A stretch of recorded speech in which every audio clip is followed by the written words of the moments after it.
اللہ الرحمن الرحیم الحمد للہ رب العالمین والصلاة والسلام علی سید الانبیاء والمرسلین وعلی آلہ واصحابہ اجمعین اما بعد قال اللہ تبارک و تعالی اعوذ باللہ من الشیطان الرجیم بسم اللہ الرحمن الرحیم تبارک الذی بیدہ الملک وہو علی کل شیء قدیر الذی خلق الموت والحیاة لیبلوکم ایکم احسن عملا وہو العزیز الغفور۔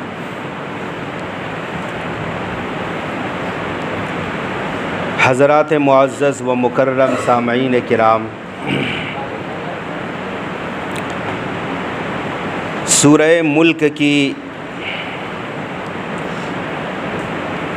آیات کی تلاوت کا شرف حاصل ہوا ہے۔ اس سورت کے اندر 30 آیتیں ہیں۔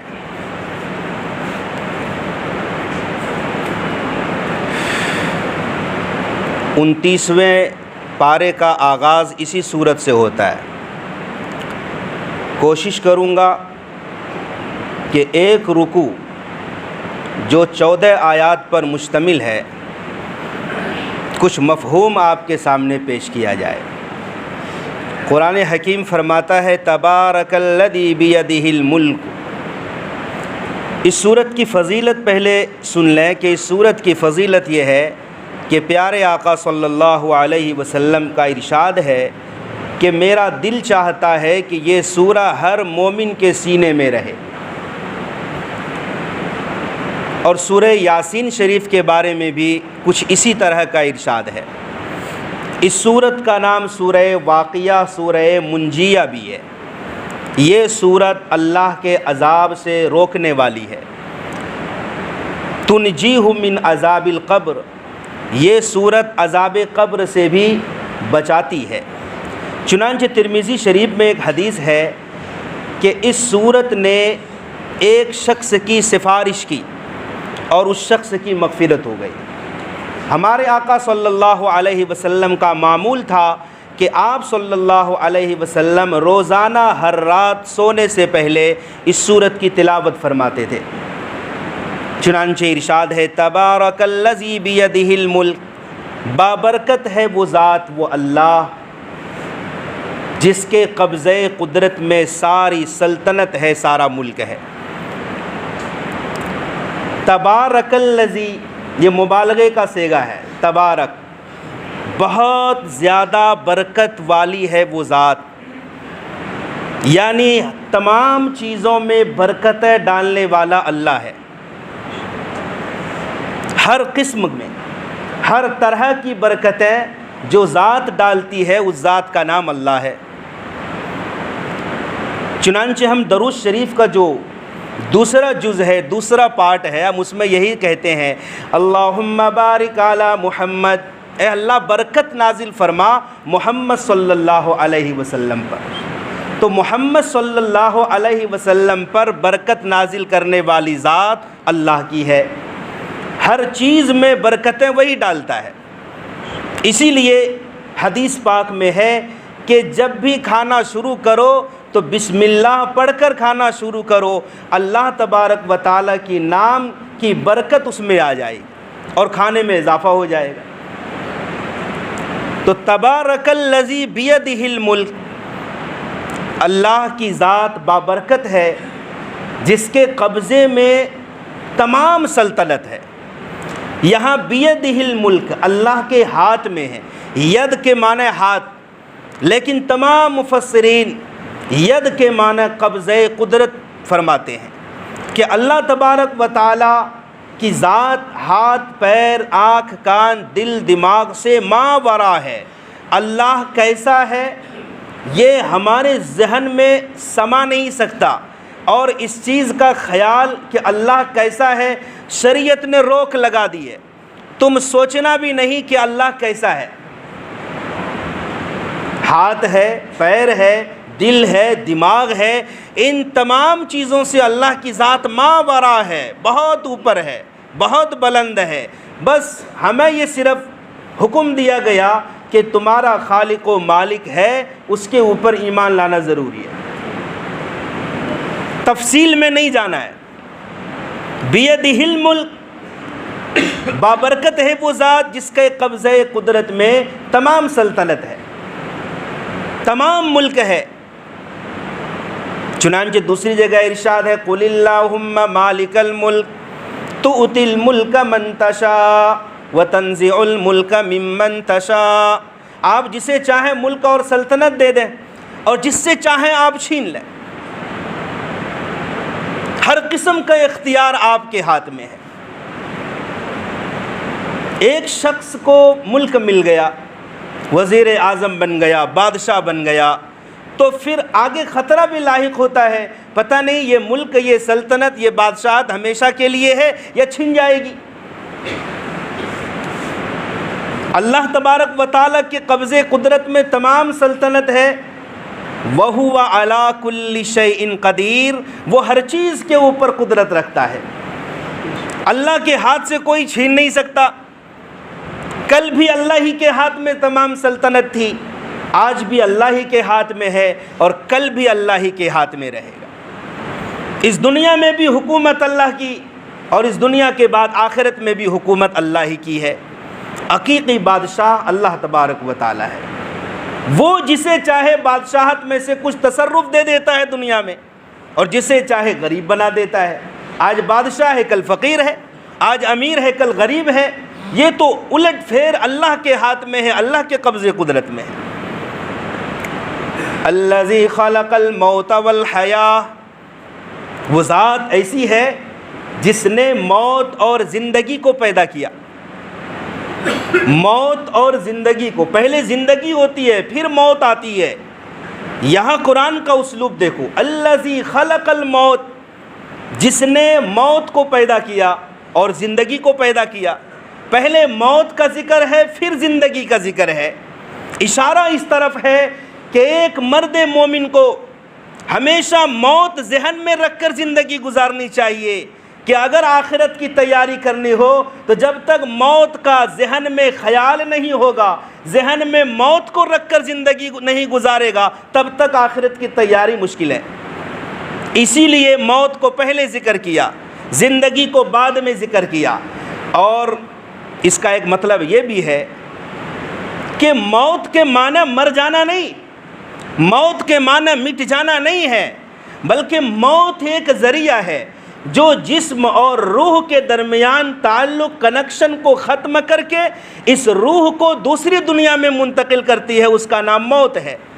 گویا کہ زندگی سے مراد ہمارے بعد، ہماری زندگی کے بعد جو نئی زندگی شروع ہوگی، آخرت کی زندگی، اس سے مراد وہ زندگی ہے کہ اصل جینے کا مزہ تو وہاں ہے، یہاں تو موت ہے، ہر چیز کو فنا ہے۔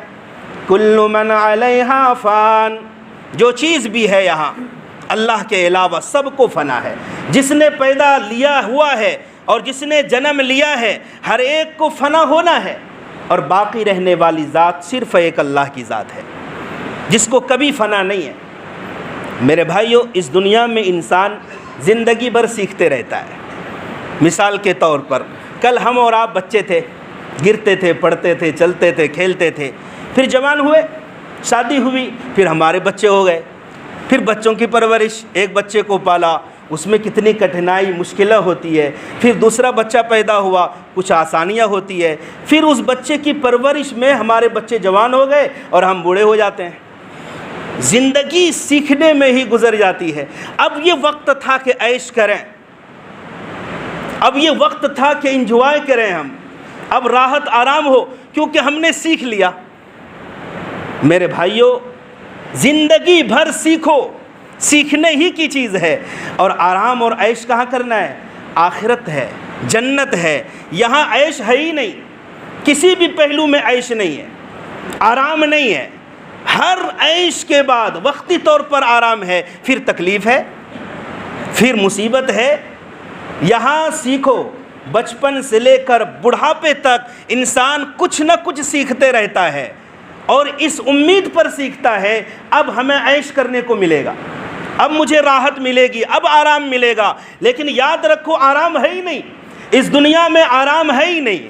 سیکھتے سیکھتے مر جاؤ، اور آرام کرنے کے لیے اللہ نے جنت کا مہمان خانہ تیار کر رکھا ہے.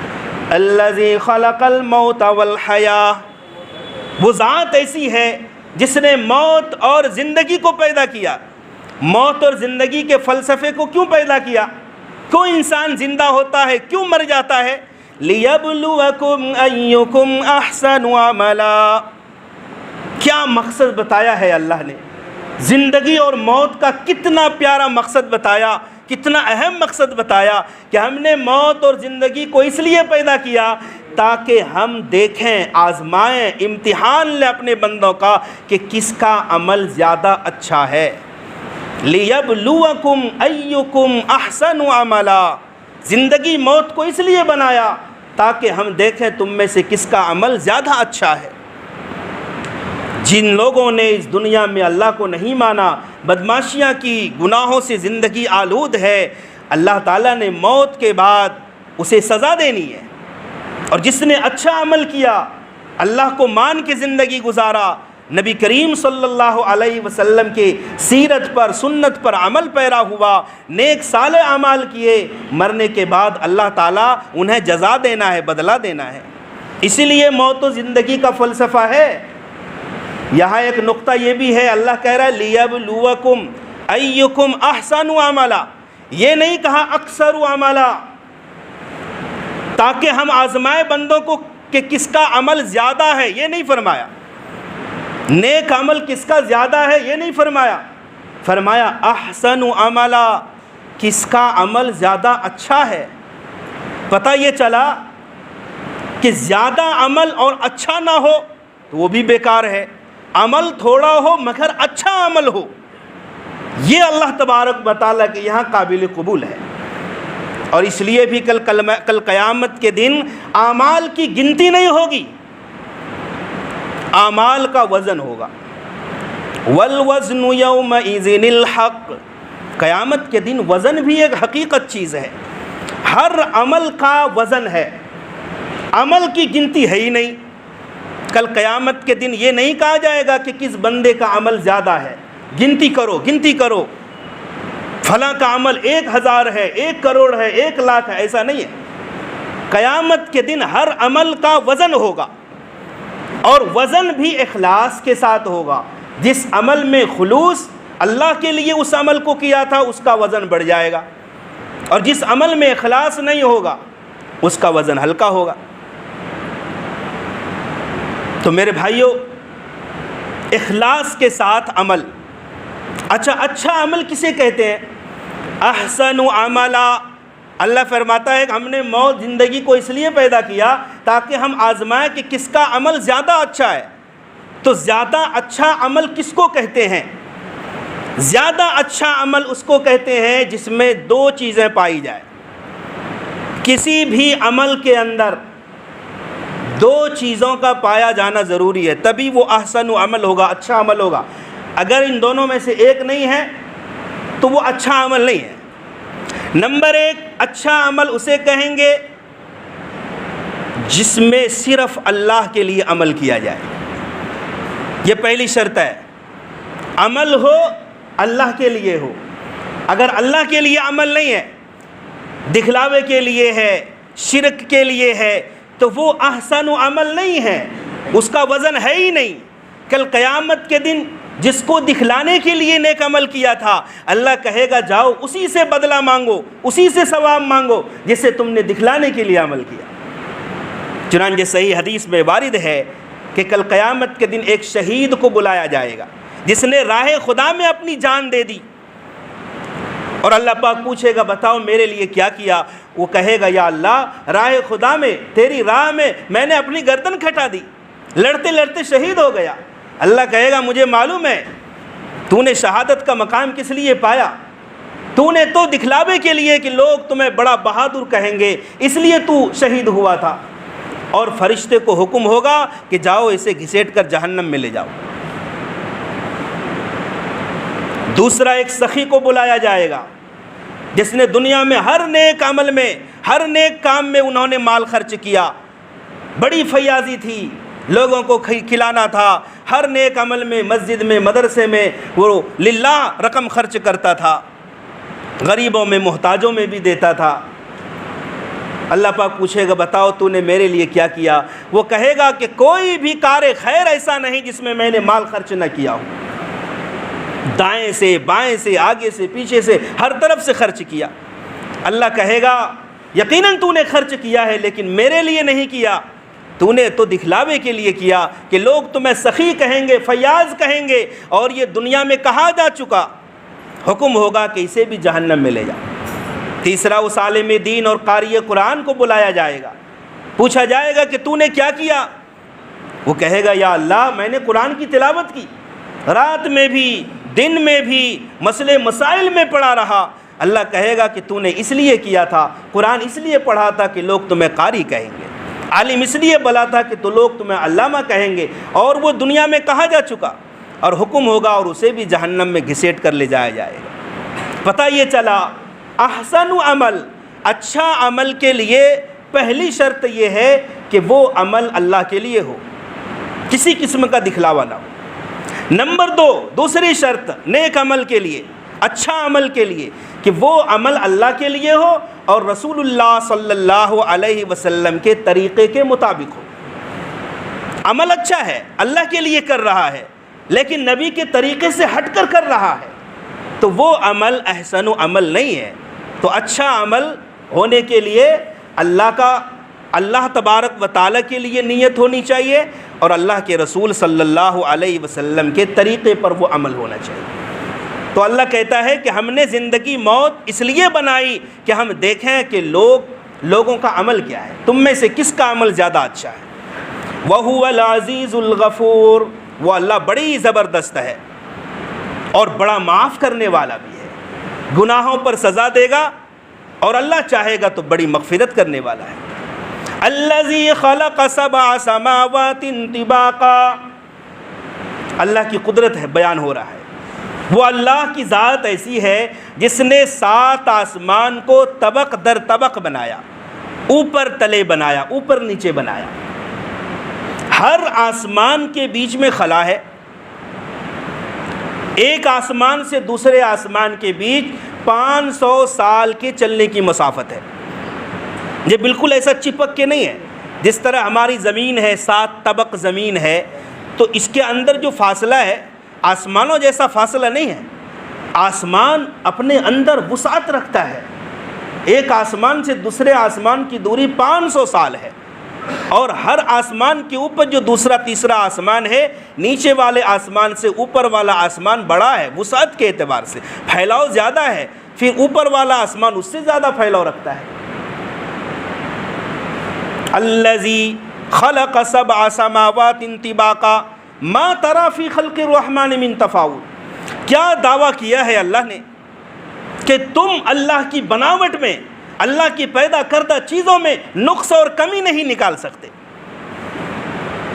اللہ نے جس چیز کو پیدا کیا ہے پرفیکٹ پیدا کیا ہے، اس کے مناسب انداز میں پیدا کیا ہے، جو چیز جہاں رہنی تھی اللہ نے اسی جگہ پر رکھا ہے۔ ما تری فی خلق الرحمن من تفاوت هل تری من فطور۔ میرے بھائیو، دوستو، بزرگوں، اللہ نے قرآن میں اور بھی جگہ آسمان کو دیکھنے کا حکم دیا ہے۔ آسمان کی طرف دیکھو، نگاہ دوڑاؤ، اللہ کی قدرت کو دیکھو، اللہ نے کیسا عظیم الشان آسمان بنایا۔ آپ نے کہیں بھی کوئی بھی چھت، کوئی بھی عمارت بغیر پلر اور بغیر ستون کے نہیں دیکھا ہے۔ وہ چھت قائم ہی نہیں رہ سکتی ہے جس چھت کے نیچے کوئی ایک نہ ایک ستون نہ ہو۔ ستون کے اوپر، پلر کے اوپر چھت کا قیام ہوتا ہے۔ اتنا عظیم الشان وسعت والا آسمان ہے، لیکن ایک بھی پلر نہیں۔ ہزاروں، لاکھوں، کروڑوں سال سے اسی طرح آسمان ہے، ذرہ برابر کوئی تفاوت، کوئی فرق محسوس نہیں ہوا۔ نہ آسمان گر رہا ہے، نہ کوئی شگاف ہے، نہ کوئی بھٹن ہے، نہ کوئی نقص ہے۔ آسمان کی طرف دیکھو اور اللہ کی قدرت کا مشاہدہ کرو۔ اللہ کہتا ہے ایک بار نہیں، ثم ارجع البصر کرتین، دوبارہ نگاہ کو آسمان کی طرف دوڑاؤ. ایک بار خالی دیکھنے کی دعوت نہیں دی ہے اللہ نے, دوبارہ دیکھو. کہیں کوئی نقص, کوئی عیب نظر آتا ہے اللہ کے آسمان میں؟ ینقلب الیک البصر خاسئا وہو حسیر, جو دوبارہ جب تم دیکھو گے تو تمہاری نگاہیں تھک ہار کر ذلیل ہو کر واپس لوٹ جائے گی, مگر رب کی بنائی ہوئی قدرت میں کوئی عیب نہیں نکال سکو گے, کوئی نقص, کوئی کمی, کوئی خامی نہیں نکال سکتے. آگے فرمایا وَلَقَدْ زَيَّنَّا السَّمَاءَ الدُّنْيَا بِمَصَابِيحَ. اللہ کہہ رہا ہے کہ ہم نے آسمان دنیا کو, دنیا نا یہ دنا کی مؤنث ہے, دنیا کو دنیا اس لیے کہتے ہیں کہ یہ آخرت کے مقابلے میں ہم سے زیادہ قریب ہے, اس لیے اسے دنیا کہتے ہیں. اور آسمان دنیا, چونکہ یہ آسمان اس دنیا کے سب سے پہلے قریب ہے, پھر بعد میں دوسرا تیسرا آسمان ہے, اس لیے اس آسمان کو آسمان دنیا کہتے ہیں کہ یہ ہم سے سب زیادہ قریب ہے. تو اللہ کہتا ہے کہ ہم نے آسمان دنیا کو چراغوں کے ذریعے, ستاروں کے ذریعے سجا دیا ہے, مزین کر دیا ہے. وَلَقَدْ زَيَّنَّا السَّمَاءَ الدُّنْيَا بِمَصَابِيحَ. آسمان دنیا کو ہم نے ستاروں کے ذریعے, چراغوں کے ذریعے سے مزین کیا ہے. کبھی شہروں میں تو کبھی کبھار لوگ دیکھتے ہیں آسمانی تجلیات اور چراغوں کا ٹمٹمانا اور آسمان میں ستاروں کی سجاوٹ, قمقمے اور اس چمن اور بزم کا مشاہدہ اکثر دیہاتوں میں ہوتا ہے. لوگ کھلے چھت آسمان کے نیچے سو کر, لیٹ کر اس چمنستان کا مظاہرہ کرتے ہیں, دیکھتے ہیں کون سا ستارہ کدھر ہے, کیا خوشنما منظر ہے. اللہ نے سجایا ہے اس کو, اور یہ بھی نا جب سے قائم ہے تب سے اسی طرح ہے, اس میں کوئی رد و بدل نہیں, کوئی ستارہ کم نہیں ہوا. اللہ نے جیسا سجا دیا ہے اسی طرح ہے. ہم اور آپ سجاتے ہیں, 2 دن کے بعد سجاوٹ ختم ہو جاتی ہے, 1 ہفتے کے بعد اس میں زوال آ جاتا ہے. رب نے جیسا بنایا ویسا اب بھی ہے اور انشاءاللہ قیامت تک رہے گا, اس میں فرق محسوس نہیں ہوگا کیونکہ رب نے سجایا ہے. پھر ستاروں کا کیا کام ہے اللہ آگے فرما رہا ہے وَجَعَلْنَاهَا رُجُومًا لِلشَّيَاطِينِ. ہم نے ان ستاروں کو شیطان کو مارنے کے لیے کوڑے کا کام بھی لیا ہے ان ستاروں کے ذریعے سے. میرے بھائیو, قرآن کریم میں دوسری جگہوں پہ بھی آپ غور کریں تو پتہ چلے گا کہ ستاروں کے ذریعے سے اللہ تعالیٰ نے 3 کام لیا ہے. ستاروں کے 3 فائدے ہیں, آسمانی تاروں کے 3 فائدے ہیں. پہلا فائدہ, اللہ نے ستاروں کے ذریعے آسمان کو سجایا ہے. دوسرا فائدہ, ستاروں کے ذریعے سے شیطان کو مارا جاتا ہے. شیطان کو کیوں مارا جاتا ہے؟ شیطان پہلے بادلوں سے اوپر چلا جاتا تھا اور فرشتوں کے درمیان جو باتیں ہوتی تھی, یہ کام انجام دینا ہے دنیا میں, فلاں کام ہوگا, فلاں کام ہوگا, تو شیاطین جا کر 2-4 باتیں سن لیتے تھے اور کاہنوں کو آ کر دنیا میں جو لوگ غیب کی باتیں بتانے کا دعویٰ کرتے تھے, ایک سچ کے اندر 100 جھوٹ ملا کر پیش کر دیتے تھے. تو جب قرآن اترنا شروع ہوا, اللہ تعالیٰ نے اس قرآن کی حفاظت کا کتنا اچھا دستور بنایا کہ شیاطین اس میں ملاوٹ بھی نہیں کر سکتے. تو اللہ تعالیٰ نے ستاروں کے ذریعے سے شیطان کو مارنے کا کام لیا کہ جب بھی شیاطین بادلوں سے اوپر فرشتوں کی باتیں چوری چھپے سننے جاتے ہیں تو وہاں سے ستارے ٹوٹ کر گرتے ہیں, اور ٹوٹ کر گریں گے کیا؟ اللہ کا حکم ہوتا ہے کہ شیطان کو مارو. یہ 2 کام ہو گیا ستاروں کے ذریعے سے. تیسرا بڑا فائدہ یہ ہے, اللہ تعالیٰ قرآن میں فرماتا ہے کہ ہم نے تمہارے لیے ستارے بنا دیے. ستاروں کے ذریعے سے تم جنگلوں میں, صحراؤں میں اور دریا اور سمندروں کے اندر راستہ معلوم کرتے ہو.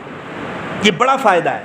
آج بھی ترقی یافتہ دور میں, آج بھی جب بڑے بڑے جہاز سمندر کی لہروں اور بیچ میں چلے جاتے ہیں, سمت اور رخ کا پتہ بھول جاتے ہیں, ہر قسم کے آلات سے دور ہو جاتے ہیں, تو پھر رہنمائی کس سے لیتے ہیں؟ ستاروں کے ذریعے سے رہنمائی لیتے ہیں. ستاروں کا رخ دیکھ کر اپنی منزل طے کرتے ہیں.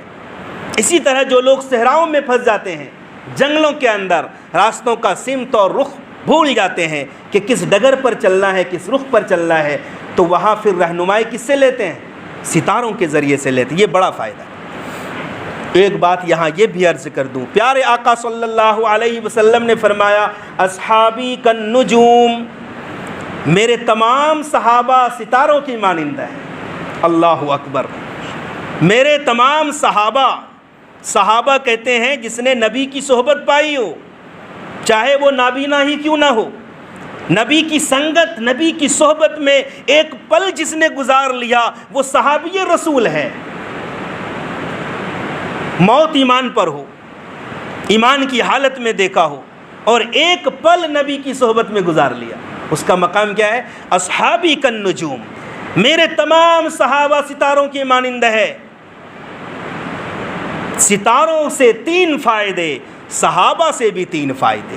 جب صحابہ ستاروں کی مانند ہے، نبی نے کہہ دیا، اب لازم ہے کہ ستاروں کے جو فائدے ہیں وہ صحابہ سے بھی فائدے ہوں گے۔ نمبر 1 فائدہ ستاروں کا کہ ستاروں کے ذریعے سے اللہ نے آسمان کو سجایا۔ صحابہ سے بھی پہلا فائدہ کہ صحابہ کے ذریعے سے اللہ کا دین سجا ہوا ہے۔ سچی بات بتاؤ، اگر صحابہ کی قربانیاں نہ ہوتی تو ہم تک دین پہنچ سکتا تھا؟ یہ تو صحابہ کرام نے اپنی جان کی قربانی پیش کی، زندگی وقف کر دی دین کو پھیلانے میں۔ تو دین کو جو سجایا ہے یہ صحابہ نے سجایا ہے۔ جیسے آسمان پر اللہ تعالیٰ کے ستارے چمک رہے ہیں، جب دین کے اندر مطالعہ کرو گے کہ دین محمدی میں ستارے اسی طرح جگمگا رہے ہیں۔ ستاروں سے دوسرا فائدہ، شیاطین کو ستاروں کے ذریعے سے مارا جاتا ہے۔ صحابہ کرام کا بھی وہ رتبہ ہے کہ سیدنا عمر رضی اللہ عنہ جس راستے سے گزرتے تھے تو شیطان اس راستے سے بھاگ جاتا تھا۔ شیطان کی مجال نہیں کہ عمر کے راستے پر آ جائے۔